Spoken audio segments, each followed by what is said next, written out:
Hello, it's me, French Ted, and we are here for the next episode of our Fantasy Booking WWE series.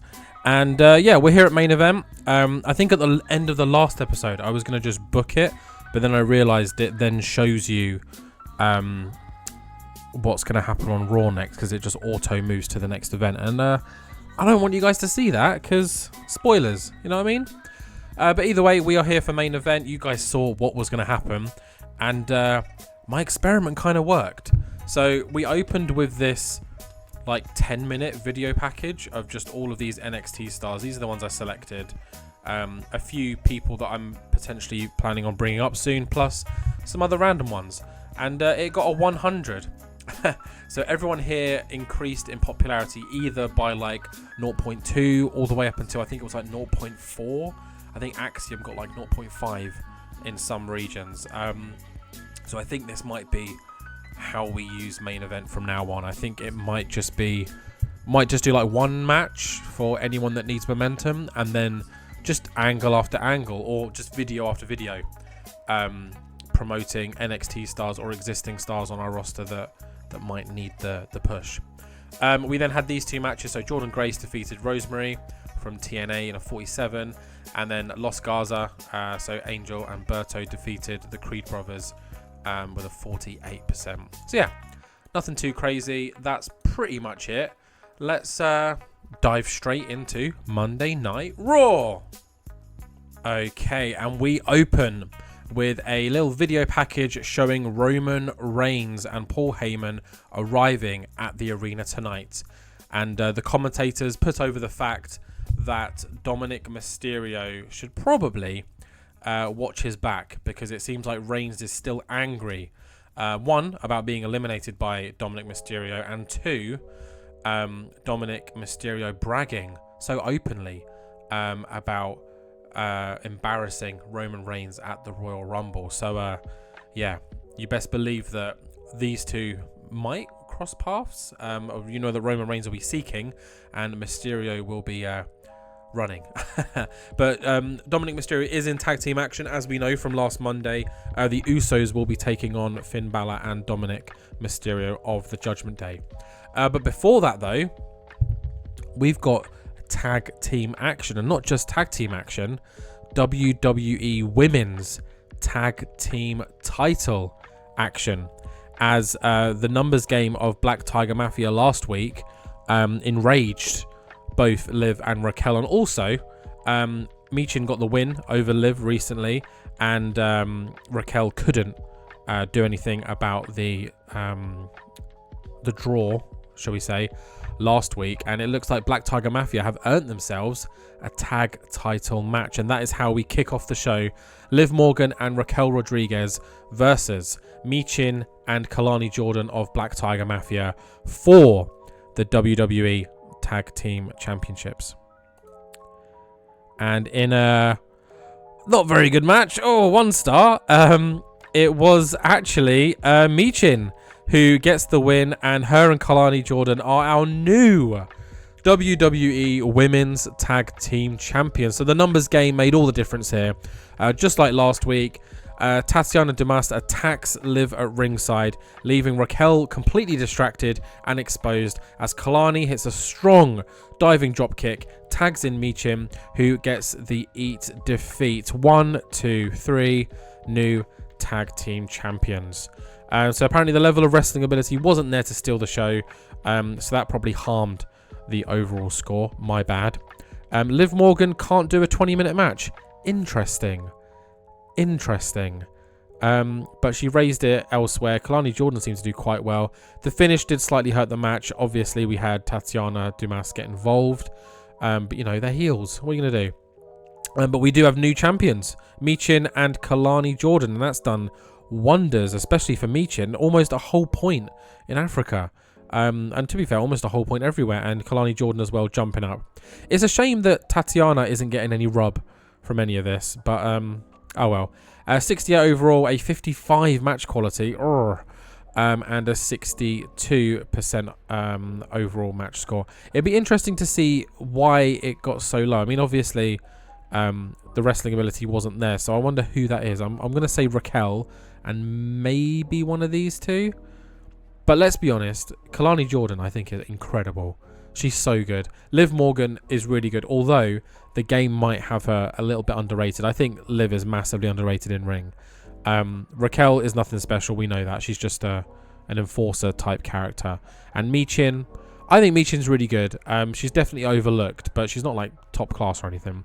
So it'll be interesting to see what their wrestling skills are after this. But moving on, after we've got new champions, let's take a look at our existing men's champions, as they are with Kathy Kelly. The War Raiders here, they kind of claim that they've beaten everyone that there is in WWE at least once.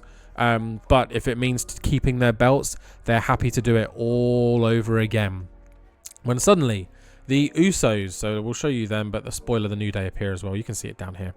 The Usos walk in and claim that the War Raiders are yet to face this version of the Usos. And just as they're about to continue, the New Day walk in. And the New Day say, did somebody say new and improved? Ha! You must be talking about the New Day. The New Day, and as Xavier says, we are primed and ready to bring the fight, Us. And we're also guaranteed to win any war we're in. You see what they did there? The Usos then claim that the New Day are ironically still named the New Day. And they just haven't been the same since Big E's injury. And they'll prove that next week. So a little hint there as to why Pat and Michael Cole are there. But first, the Usos say that they got to deal with these Judgment Day goons first. Yeet! So the Usos and New Day kind of stare each other down as the War Raiders just slip away. And then the Usos do the same as they prepare and head to the ring for their match against Dominik Mysterio and Finn Balor.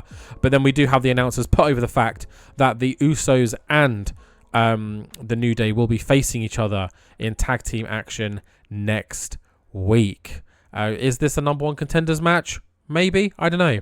But the New Day are on a pretty good winning streak, if I remember correctly. So who knows? If they get that win, they might move on to face Eric and Ivar. We'll have to wait and see. But 78 from everyone. Nice. Jey Uso not going up, but everyone else getting a little bit of pop. You love to see it. Kathy Kelly. I wonder what her popularity is. We'll have to look at that because she's forever gaining. But as mentioned just now, the Usos are in tag team action as they face the Judgment Day now. And in a fairly decent match, I'm not going to lie, the finish is not fun. We'll go through that in a sec. Finn Balor of Judgment Day wins. So the Usos look to be building momentum in the latter stages of this match when the referee is accidentally knocked down by, a kerfuffle in the ring. This then causes JD McDonough to climb in and get involved when suddenly Roman Reigns' music hits and he comes charging down the ramp, gunning for one Dominik Mysterio. JD tries to get in the way as he eats a Superman punch and is then thrown over the top rope. Reigns then bounces off the ropes to hit Dominik with a spear, but before Reigns can even turn around, Dom's already left the ring, and it's instead Balor who gets hit with one hell of a spear. Unfortunately though, the referee had recovered during this chaos, saw Roman Reigns hit Balor with the spear, and immediately called for a disqualification, meaning Judgment Day pick up the win. But it's kind of a hollow win because JD is hurt. He helps Finn Balor, rolls him out of the ring. Balor's clutching his ribs, and Dom is already halfway through the crowd running away as Roman Reigns looks on. So it is a win on paper, but I don't think anyone came out looking good there, let's be honest. Usos obviously disappointed, but they weren't really here to win. They were here to send a message, and it looks like that message has been sent to one Dominik Mysterio. Finn and Dom actually go up in pop ever so slightly. The Usos drop a little bit, but they don't really drop because they went +2 in the previous promo. 3.5 stars, 75 crowd reaction, 80 match quality, 77 overall. Fair enough.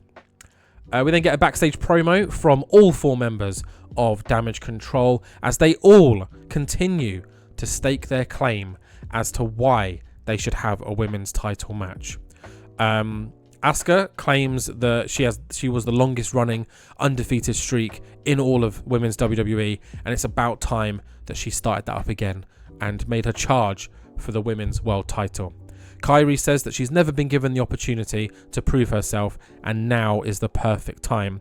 Io says that she has been there, done that, and she's happy to do it again, and Rhea knows that she can do it.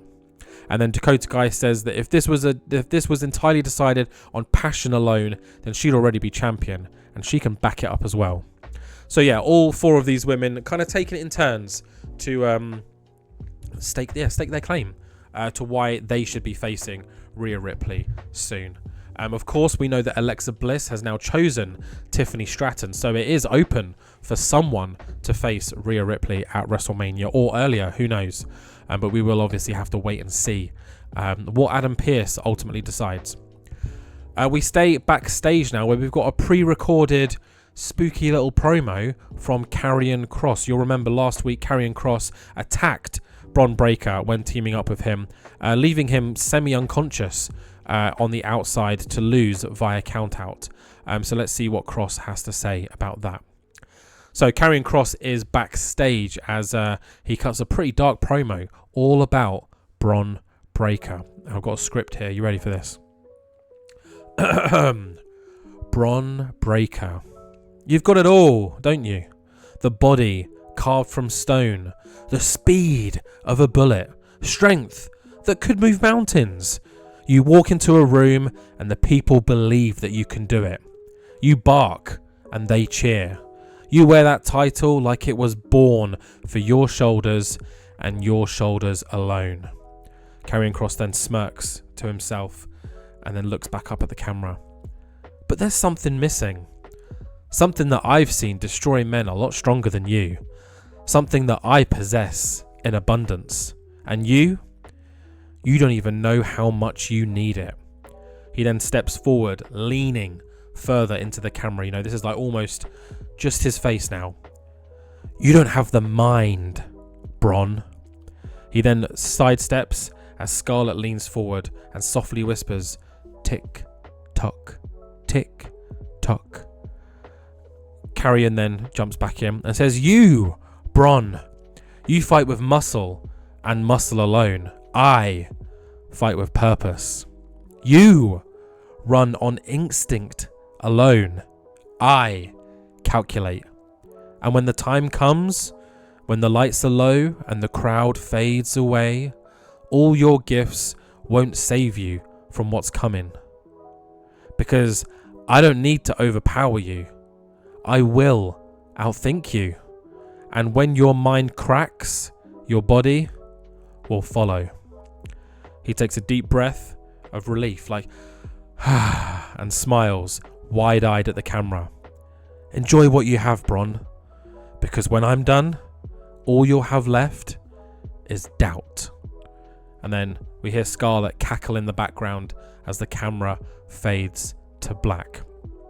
So yeah, really dark promo here from Karrion. He's got his eyes locked on Bronn and apparently the title as well. It looks like he wants that Intercontinental Championship. Bronn is actually not here this evening. You know, he's recovering at home. You know, he's not required tonight, so why be here? Also, side note, Scarlett is just incredible, isn't she? I mean, I hate to be that guy, but I've kind of like haven't looked at her photo yet in the game, and my goodness. No comment, but my goodness. 90% here, really, really good promo, everyone benefiting from it. As we head back to the ring for just a random one-on-one, you know, a little fun match just to see what happens. It's Penta versus Santos Escobar. And in a decent match, I honestly was hoping for a little bit more in the match quality area. It is Penta that gets the win, continues that momentum, yet to lose.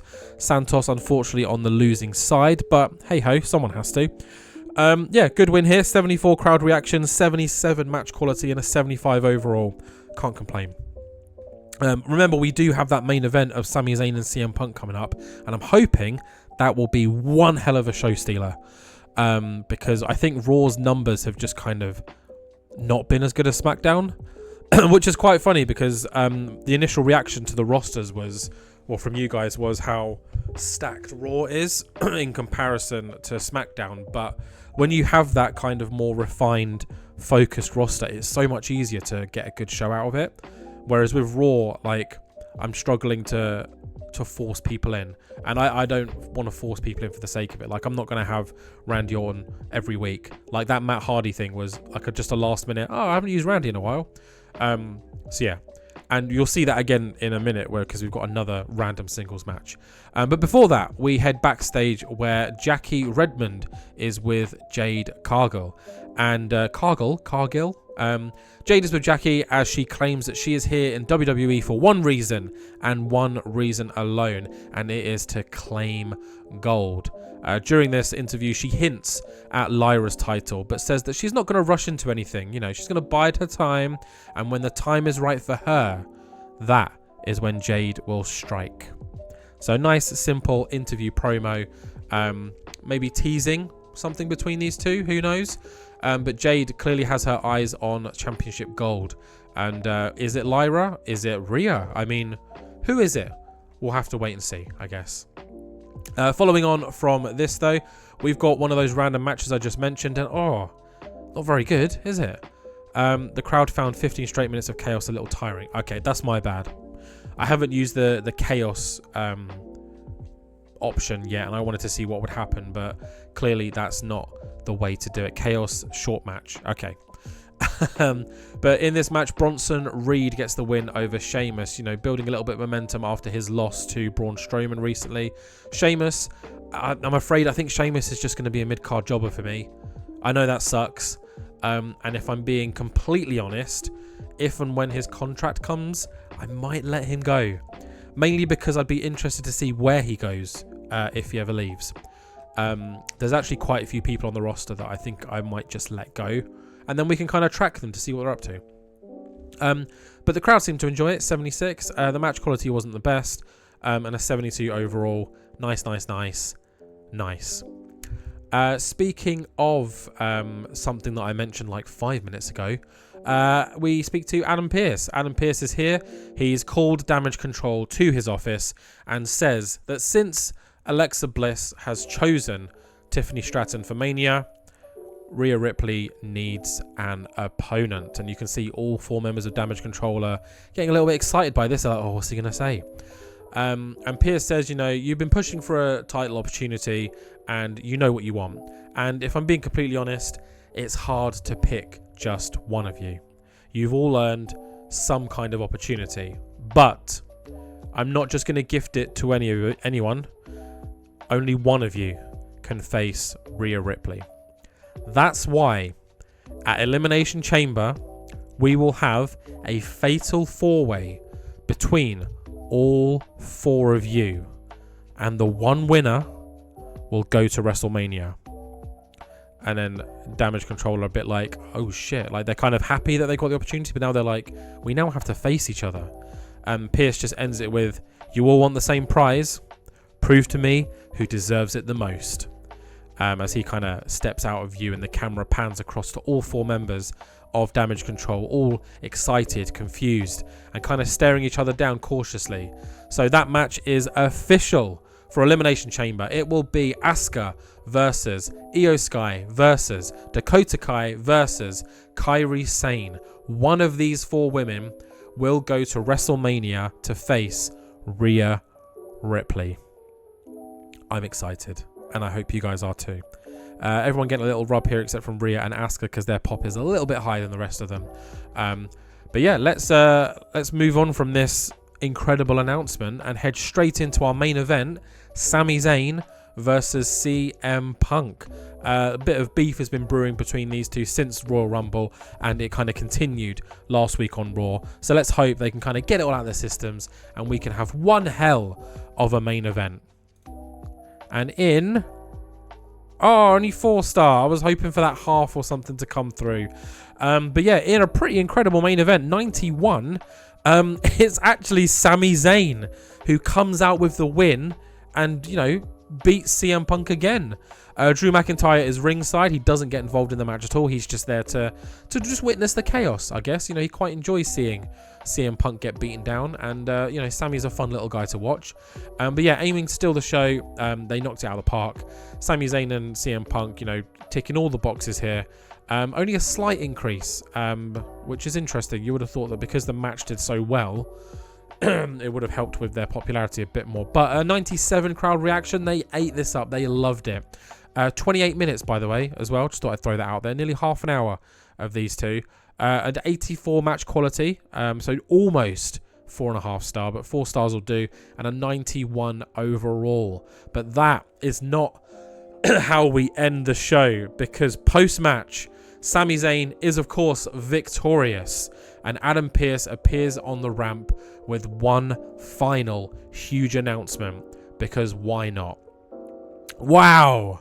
What a match, Adam Pearce says. Now, Drew, if I recall correctly, you said last week that you wanted to prove to everyone that you are the most dominant and the best. And Punk, correct me if I'm wrong, but for the past however many years, you've been claiming to be the best in the world. And Sami, what a match, what a win, what a result. You have a win over our current world champion, and now a win over CM Punk. And seeing as though I'm in a matchmaking mood tonight, let's make another one. At Elimination Chamber, we will have a triple threat match. Royal Rumble winner, Drew McIntyre. Best in the world, CM Punk. And Sami Zayn. Winner goes to WrestleMania. The crowd lose their shit, as does Sami. You know, he's like, holy shit, how did I end up in this situation? But I'll take it. Punk is obviously happy to be inserted in this match, but he's too focused on Sami right now to react, and just blindsides Sami from behind and starts beating him down in the ring. You can see Drew McIntyre is still ringside and he is seething. Does winning the Royal Rumble mean nothing? He is so angry. He then enters the ring to join the attack as all three men brawl to end the show. Chaotic end to the show, but what an announcement. My goodness. And that is how we end this episode of Monday Night Raw. And hey, we did well. 84. I'll take that. So just to quickly recap the highlights. Roman Reigns still chasing down Dominik Mysterio. New WWE Women's Tag Team Champions in Black Tiger Mafia. The War Raiders, you know, they're happy to defend against anyone and everyone. It seems like the Usos and the New Day are the front runners, although the Usos did pick up a somewhat unfair loss, thanks to Roman Reigns' involvement. Damage Control, they've got what they wanted. They all have an opportunity at Rhea Ripley, but only one of them can make it to WrestleMania. And then, of course, Karrion Kross is laser focused on not just dethroning Bronn Breakker as the Intercontinental Champion, but kind of destroying him. Jade sets her eyes on gold. We don't exactly know what for, but it's happening. We've mentioned the Fatal 4-Way, and then the huge win from Sami Zayn, followed by the huge announcement that either Sami, Punk, or Drew McIntyre will be headlining WrestleMania. Well, not, headlining WrestleMania, against Gunther for the World Heavyweight Championship. So, 2 huge Elimination Chamber matches named thus far. So, just to confirm the EC card, let's end the show and carry on. We've got the triple threat between Drew, Punk, and Sami Zayn. Winner goes to Mania. We've got the Fatal 4-Way between Asuka, Dakota Kai, Io Sky, and Kairi Sane. Winner goes to WrestleMania. We then have the tournament finals over on SmackDown. The winner of that will go to WrestleMania to face, you would think, Cody Rhodes, but no, Cody Rhodes is in an Elimination Chamber match for his WWE Championship. The entrance of that haven't been finally confirmed, and I'm sure there's going to be 1 or 2 other matches announced as well. But yeah, it's getting hot. Oh, hold on, Katana Chance has been offered a contract by AEW. Oh, what do we do there? Katana Chance, do we keep? Oh, so I really like Caden Carter. I actually prefer Kaden Carter to Katana Chance. Let's look at Kaden Carter. Does she have any good chemistry with anyone else? Good chemistry as a team. She's not really friends of anyone else. Do you think we could reinvent Kaden Carter with a new team member and just let Katana Chance go? Oh, I don't know. Ah, this is tough. You know, what I'll do is I will renegotiate. Let's go 90 days. We'll go 90 days. We'll offer her stupid money just so she stays for 90 days. And let's see if that helps. Cool. And then the other ones were just the numbers. So let's skip along until Friday, see if there's any interesting news. I don't think there's much else to look at. Of course, we will have NXT to take a look at, plus Dynamite and any other interesting shows. And then we've got the next round of matches of the SmackDown men's tournament and all the other stuff that happens on SmackDown. So let's see. So Charlotte has accepted our offer. Good. We want to keep Charlotte for now. Vic has accepted. We might bring him up soon. Bobby Tyler, which is not her real name. What's her in-ring name? I want to say Stevie something, but I don't think it is. Finalized contract. AEW is on a contract renewal for Will Hobbs. Okay, so Hobbs is available now. Is he? Hobbs. Begin negotiate. Oh, okay. I don't think I want him. No. We've signed enough people so far. Let's continue on to Friday or Thursday. Let's hope that Katana Chance sticks with us for another 90 days at least. I think that's fair. Especially because we've tripled her income. There we go. Nice. And then if we can't find anything for her and Kaden, then maybe she can just go to AEW or whoever else wants her in 90 days. We'll see. Because I'm hoping in 90 days' time we'll have a few more women on the roster. We'll bring up some NXT people, etc. That's the plan, at least. We do have quite a few. We've got a couple of debuts coming up as well. Okay, cool. There we go. Will Hobbs has signed. That's absolutely fine. Nothing else to look at except for what's been happening in the world of wrestling. So we saw Raw. We saw main event. We have got NXT. Let's see what they are doing. So, angle involving Kiana James, we'll skip that. Big Cass defeats Cutler James. The Mystery Man gets the win over Tyson DuPont. So, Mystery Man is someone who will be debuting on the main roster soon. And the reason why I've done this is because there will be some Mystery Man vignettes in the coming weeks. So, for now, he's Mystery Man on NXT. And the reason I've done this as well is because I want to make sure that he gets a popularity rub from those promos on the main roster. So yeah, Mystery Man coming soon.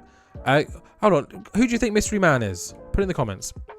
We then have a huge match here where is this a tag team? Yeah, so Jada Parker and Vipress. Oh, now that's a team I wouldn't have thought of. They win in tag team action. I wouldn't have put Wendy Chu and Fallon Henley together. Not at all. But yeah, that's an interesting team. Jada and Vipress. Okay, nice. Well, they get the win. And then that's another angle. Obafemi defeats Mike Santana. Put the title on the line. Come on. AR Fox. What's AR Fox, Matt Taven and James Drake doing here? What? Hold on a second. What is this? They're not part of NXT. I don't know how they managed that, but okay. We'll have to check that. And then we had a big six-man tag here where Ricky Saints, Javon Evans, and Hunter Smallback get the win over Ridge Holland, Ethan Page, and Tyreek Igwe. And then in the main event, Bo Dallas gets the win. What the hell are these guys doing in NXT? Because as far as I'm aware, we're only partnered with TNA now. I ended all other relationships, and none of these are on TNA. Odd. Very odd. I wonder why that is. AEW Dynamite, let's see what they have done. Of course, they do these big multi-man matches, and it is Ricochet, Nick Jackson, Takeshita, and Kyle Fletcher that get the win. That's an angle. That's an angle. Hobbs defeats Hangman Page. Wow. Interesting. Of course, we've got this match. I'm not bothering to go over that anymore. Matt Jackson, Okada, and MJF, an interesting team, defeat Hook, Joe, and Black. And then in the main event, I mean, yeah, a 100. Kenny Omega defeats Kota Ibushi. Nothing else on the Wednesday. And then finally, TNA. Gresham and Ryan Nemeth get the win against Primo and Epico, if that's what they're still called. It might be Eddie and the other one. Mustafa Ali, Frankie Kazarian, Joe Hendry, and Eddie Edwards get the win here. Leon Slater is someone I was interested in potentially bringing in. JDC gets the win. Angle, Zachary Wentz and Trey Miguel get the win against First Class. The Hardys defeat the Good Hands. Elijah defeats Alan Angels, and Moose defeats Sami Callihan in the main event. Fun fact, I think Sami Callihan is one of my least favourite wrestlers of all time. Just in case you cared. I just don't like him. And on that, I think that's how we're going to end. But before we do, let's see if anyone else's contract is expiring. If we can... Stevie Turner. See, I told you it was Stevie. Oh, Charles Robinson, you got to stay. Let's go 5 years, brother. And let's give you 800 because I like you. There we go. Good old Lil Nate. Let's go back down here. Charles Robinson. Powerhouse Obs ignore. Candice LeRae. We'd want to keep Candice LeRae. I may or may not have plans for her in the future.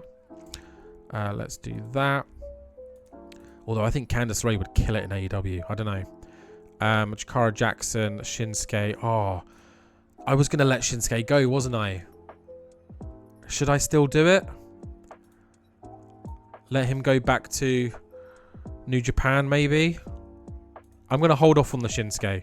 I'm going to see if anyone puts offers in for him. If New Japan put an offer in for Shinsuke Nakamura, I'm letting him go. Okay?